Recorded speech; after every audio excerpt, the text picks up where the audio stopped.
حضرت آدم علیہ السلام کا مکمل واقعہ۔ اللہ تعالیٰ نے جب آسمان و زمین، چاند، سورج، ستارے اور بے شمار مخلوقات کو پیدا کر لیا تو اپنے علم و حکمت سے ارادہ فرمایا کہ زمین پر ایک خلیفہ بنایا جائے جو اللہ کی عبادت کرے اور اس کے احکام پر چلے۔ اس مقصد کے لیے اللہ تعالیٰ نے مٹی لی اور مختلف اقسام کی مٹی کو ملا کر ایک صورت بنائی۔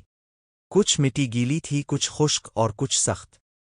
اس سے انسان کے اندر مختلف مزاج اور رنگ وجود میں آئے۔ پھر اللہ تعالیٰ نے اس مٹی کے پیکر کو انسانی شکل دی۔ جب وہ مکمل ہو گیا تو اللہ تعالیٰ نے اس میں اپنی روح پھونک دی۔ یوں حضرت آدم علیہ السلام زندہ وجود میں آئے۔ اللہ تعالیٰ نے فرشتوں کو حکم دیا کہ حضرت آدم کو سجدہ کرے۔ تمام فرشتوں نے فوراً اللہ کے حکم کی تعمیل کی اور سجدہ کیا، مگر ابلیس جو جنوں میں سے تھا اور اپنی عبادت پر گھمنڈ کرتا تھا، اس نے تکبر سے انکار کیا اور کہا، میں آگ سے بنا ہوں اور یہ مٹی سے، اس لیے میں اس سے بہتر ہوں۔ اس نافرمانی کی وجہ سے اللہ تعالیٰ نے اسے ہمیشہ کے لیے لعنتی اور مردود قرار دیا اور جنت سے نکال دیا۔ یہی ابلیس شیطان کہلایا۔ اللہ تعالیٰ نے حضرت آدم علیہ السلام کو جنت میں جگہ دی۔ وہاں ہر نعمت ان کے لیے حاضر تھی۔ حضرت حوا علیہ السلام کو بھی حضرت آدم کی سکونت اور رفاقت کے لیے پیدا کیا گیا۔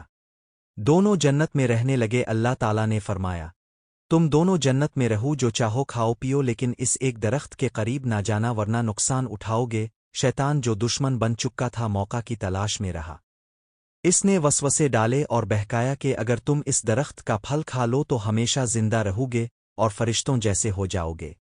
آخرکار حضرت آدم اور حضرت حوا بہک گئے اور اس درخت کا پھل کھا لیا۔ اسی لمحے ان کے جسم کے پردے ہٹ گئے اور وہ شرمندہ ہو گئے۔ اللہ تعالیٰ نے فرمایا، میں نے تمہیں منع نہیں کیا تھا، اب تم زمین پر اترو، وہاں کچھ وقت رہو گے، تمہیں وہاں زندگی بسر کرنی ہے، کھانا پینا ہے، نسل بڑھانی ہے۔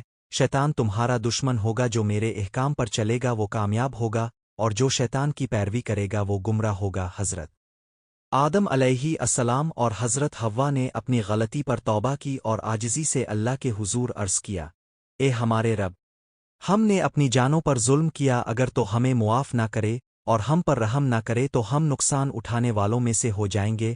اللہ تعالیٰ نے ان کی توبہ قبول کر لی۔ یوں وہ زمین پر اتارے گئے اور انسانیت کا آغاز ہوا۔ حضرت آدم علیہ السلام کو زمین پر اللہ کا پہلا نبی اور خلیفہ بنایا گیا۔ سبق: تکبر کرنے والا ہمیشہ گمراہ ہوتا ہے، جیسا کہ ابلیس ہو۔ انسان سے غلطی ہو سکتی ہے مگر فوراً توبہ کرنی چاہیے۔ اللہ تعالیٰ کی رحمت وسیع ہے، وہ سچی توبہ کو قبول کرتا۔